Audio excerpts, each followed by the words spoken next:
আপনাদেরকে একটা জিনিস জানতে হবে, যাদের বয়স 42 বছর হয় নাই তারা জানেন না, যাদের বয়স 54 বছর হয় নাই তারা জানেন না জিয়া পরিবারের এই বাংলাদেশের প্রতি কি অবদান। ঠিক কিনা কথাটা?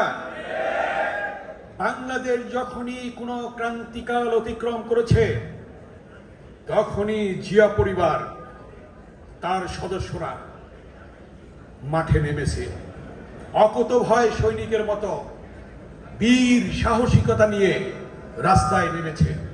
এক নম্বর, 1971 সালের 25শে মার্চ যখন হানাদার বাহিনীরা এই ঢাকা সহ বাংলাদেশে আক্রমণ করেছিল রাতের অন্ধকারে, সেদিন শহীদ রাষ্ট্রপতি জিয়াউর রহমান পরের দিনে ওই চট্টগ্রামের কালুরঘাট বেতার কেন্দ্রে গিয়ে স্বাধীনতার ঘোষণা দিয়েছিলেন। ঠিক কিনা? অন্য কেউ কিন্তু দেন নাই, জিয়া পরিবারের সদস্য দিয়েছে।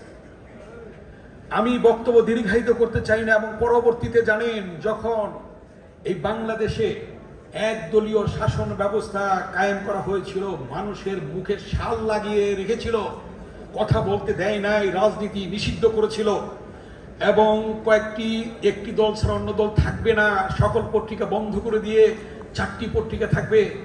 এর পরবর্তীতে আবির্ভাব ঘটে সেই জিয়াউর রহমানের।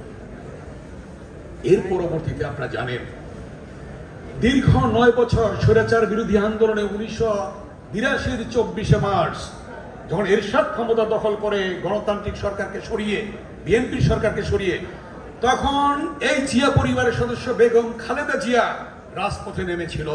জানেন এটা আপনারা? অনেকেই জানেন না, প্রত্যক্ষভাবে ইতিহাস শুনেছেন।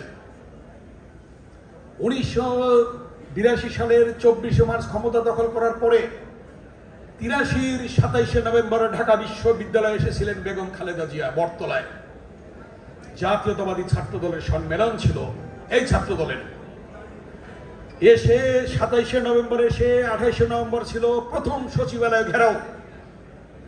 সেদিন বেগম খালেদা জিয়া ওই সচিবালয় ঘেরাও কর্মসূচিতে অংশগ্রহণ করেছিলেন, এবং ছাত্র দলকে সারা দেশ থেকে ওই সম্মেলনে এসে যারা অংশগ্রহণ করেছিল তারা ছিল বেগম খালেদা জিয়ার পাশে থাকার পরে প্রথম সচিবালয়ের গেট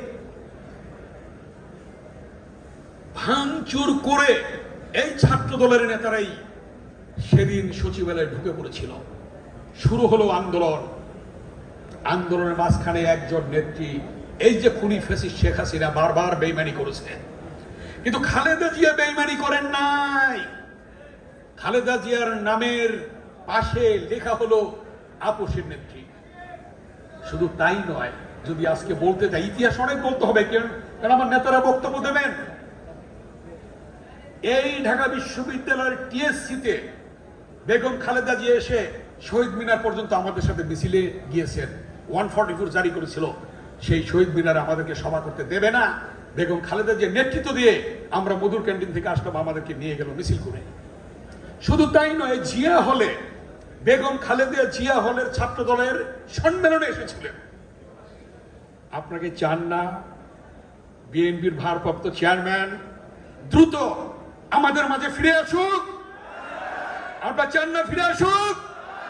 আমরা চাই দ্রুত বিএনপির ভারপ্রাপ্ত চেয়ারম্যান দেশনায়ক তারেক রহমান দ্রুত ফিরে আসবেন এবং আমাদেরকে সশরীরে এসে নেতৃত্ব দিবেন, এবং আপনাদের হলে হলে যাবেন ইনশাল্লাহ।